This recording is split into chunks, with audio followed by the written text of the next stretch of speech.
आता आपण पाहता लोकसेवा लाईव्ह बातमीपत्र। या विधानसभेच्या निवडणुकीमध्ये चर्चेचा विषय ठरला होता ते म्हणजे मीरा भाईंदरकरांना मिळणार 24 तास पाणी। प्रत्येक प्रतिनिधी या गोष्टीबद्दल बोलत होता, पण निवडणूक का झाले, मंत्रिमंडळ स्थापन झालं, पण मीरा भाईंदर शहरातले वासी आज पाण्यापासून वंचित आहेत। जिथे पाणी येतं त्या पाण्यामध्ये अळ्या आणि किडे सापडतात। या संपूर्ण गोष्टीवर आज मनसेने आक्रोश जाहीर केलेला आहे। त्यांनी पत्रव्यवहार करून त्यांनी सांगितलं की जर पाण्याचा प्रश्न लवकर नाही मिटवण्यात आला तर आम्ही रस्त्यावर उतरून रस्ता रोको आंदोलन करू।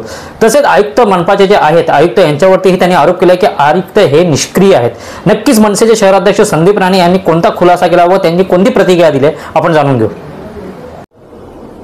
विधानसभेच्या निवडणुका झाल्या, निकाल लागला, मंत्रिपद हे मिळालं प्रत्येकाला, मंत्रिमंडळ स्थापन झाले, पण मीरा भाईंदर शहरातली जनता अजूनही पाण्यापासून वंचित आहे आणि जिथे पाणी येतं ते पाणी दूषित होतंय। याबद्दल आपण काय आपली प्रतिक्रिया? बघा, सर्वप्रथम मी तुम्हाला सांगतो की नुकत्याच आता विधानसभेच्या निवडणुका गेल्या आहेत। फार मोठे मोठे कसमे वादे, फार मोठे मोठे आश्वासनं लोकांना दिलेली की आम्ही 24 तास पाणी आणू, कोण बोलतो आम्ही 12 तास देऊ, असे भरपूर आश्वासनं देण्यात आले। पण त्या आश्वासनामध्ये काय सगळं मला धूळफेक झालेली आहे, फक्त इलेक्शन पुरतं ते झालेलं आहे। तुम्ही बघत असाल मीरा भाईंदरमध्ये या ठिकाणी नागरिक त्रस्त आहेत, पाण्यापासून त्रस्त आहेत। पाणी येत आहे तर कुठे अर्धा तास, 15 मिनटं, 20 मिनटं, रात्री बेरात्री, म्हणजे काय ते ताळमेळच नाही। सर्वप्रथम मी ना हा दोष आहे ना पुरा आयुक्तांचा दोष आहे। लक्षात, आयुक्त जे आहेत ना, IAS ऑफिसर स्वतःला म्हणतात, मला काय माहिती नाही त्यांचं पार्श्वभूमी काय, किती प्रमोटेड आहे काय नाही मला माहिती नाही, पण आयुक्तांचं लक्ष या ठिकाणी नागरिकांच्या जे सुखसोयी आहेत ह्यांच्यावर नाही आहे। प्रामाणिकपणे सांगतो, ह्यांची आयुक्तांची पहिली बदली होणं गरजेचं आहे। या ठिकाणचे जनतेचे प्रतिनिधी आहेत ते स्वतःच्या कामामध्ये मग्न आहेत। कोण आपलं टाउनशिप बनवतोय, कोण मोठे मोठे प्रकल्प आणतोय, कोण भरणी करतोय, हे असेच प्रकार चालू आहेत। त्यांना जनतेच्या प्रतिनिधींना अपेक्षा जरा पण नाही आहेत। मला वाटतं नागरिकांनी आता सतर्क राहायला पाहिजे। फार मोठे मोठे आश्वासन तुम्हाला या निवडणुकामध्ये दिलेत लोकांनी, पण दिवसेंदिवस परिस्थिती फार खराब होत चालली आहे। विचार करा, मीरा भाईंदरमध्ये आता ॲप काढलंय पाण्याच्या नावाचे बुकिंग करण्यासाठी ॲप, म्हणजे मीरा भाईंदर 15-20 वर्षांनंतर मागे नेऊन ठेवला मीरा भाईंदर। आणि तुम्ही विचार करा, ॲपची आज काय गरज आहे? जो तुम्ही सूर्याचं पाणी येतंय, इकडनं पाणी येतं, तिकडनं पाणी येतं। परवा न्यूजमध्ये ऐकलं मी 2 वर्षामध्ये सगळी पाईपलाईन आम्ही टाकणार आहे। मग कधी लोक पाण्यापासून वंचित आहेत।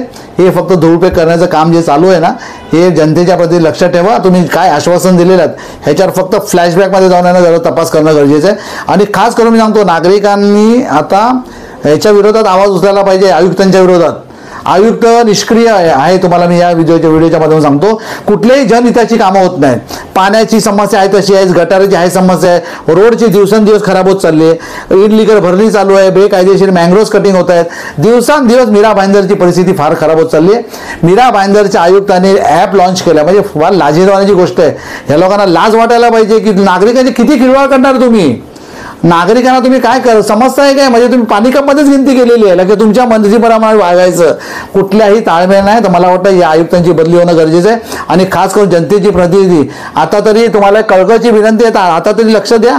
बस झाला, आता निवडणुका झाला, आरोप प्रत्यारोप झाले, भरपूर झाले, पण नागरिक आता वंचित आहेत पाण्यापासून।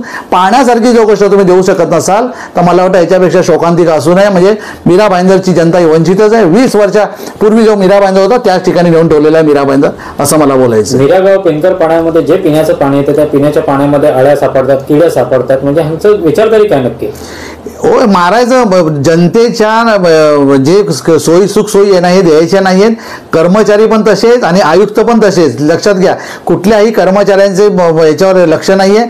मी आता पत्र दिले नगरपालिकेला, लक्षात घ्या। मंगळवारची डेट दिली, मंगळवारी मी रस्ता रोको आंदोलन करतोय। कारण याच्यावर प्रकाश टाकण्याचं फक्त काम करत असेल तर फक्त महाराष्ट्र विमान सेना करत असेल, बाकी कुठलाही पक्ष बोलणार नाही। सगळ्यांचे हात भरकटलेले आहेत, लक्षात घ्या। महाराष्ट्र विमान सेनेचा कुठे याच्यामध्ये हात मिळालेला नाहीये। त्यामुळे जे स्थानिक प्रतिनिधी आहेत, आमदार खासदार यांना कळकळीची विनंती करतोय की नागरिकांच्या हिताचं काहीतरी काम करा, जेणेकरून नागरिकांना पाण्यासारखी सोय जर तुम्ही देऊ शकत नसाल तर मला वाटतं याच्या दुसरं काय करणार? दुसरं काय फक्त भवन, फक्त बांधकाम आणि भरणी बिरणीच फक्त करत बसणार की काय?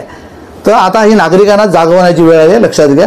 भूल तापांना बळी पडू नका, हे तुम्हाला या व्हिडिओच्या माध्यमातून सांगतो। आपल्या मार्फत जनतेला आव्हान काय करा?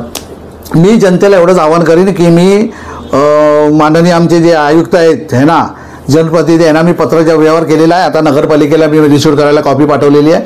जनतेला मी हीच आवाहन करीन, जेव्हा रस्त्याची उतरण्याची वेळ येईल तेव्हा तुम्ही सगळे उतरा. आम्ही तुमच्याबरोबर आहोत. जनतेचे प्रति तुमच्यावर आहेत की नाही ते मला माहिती आहे, तेव्हाच कळेल. लक्षात घ्या, पाण्यासारखी समस्या जर हल नाही झाली तर रस्त्यावर उतरण्यासाठी आमच्याकडे पर्याय नाही. तर सर्व नागरिकांना मी या व्हिडिओच्या माध्यमातून सांगतो की रस्त्यावर उतरा आणि आपल्या हितासाठी, आपल्या स्वतःच्या अस्तित्वासाठी, पाण्यासारखी गोष्टीसाठी आपण रस्त्यावर उतरून आपला न्याय मागण्याचं काम आपण कराल. स्वतः मेल्याशिवाय स्वर्ग नाही. लक्षात घ्या, दुसऱ्याच्या प्रतिनिधी तुम्ही किती दावे करत असाल याच्यावर बळी पडू नका. मीरा भाईंदरच्या जनतेला आवाहन केलं आहे की ह्या प्रतिनिधींच्या भूलथापांना आता तरी बळी पडू नका. मीरा भाईंदर शहरामध्ये जर 24 तास पाणी पाहिजे असेल तर रस्ता रोकोसाठी तुम्ही रस्त्यावरती उतरा, असे त्यांनी लोकांना आवाहन सुद्धा केलेलं आहे. आता बघूया येणाऱ्या काळामध्ये मनसेचं किती उद्रेक आंदोलन होत आहे आणि मीरा भाईंदर शहरांना पाणी पुरेसे तरी मिळणार आहे की नाही. अधिक बातमीसाठी आपण पाहत राहा लोकसेवा लाईव्ह बातमीपत्र.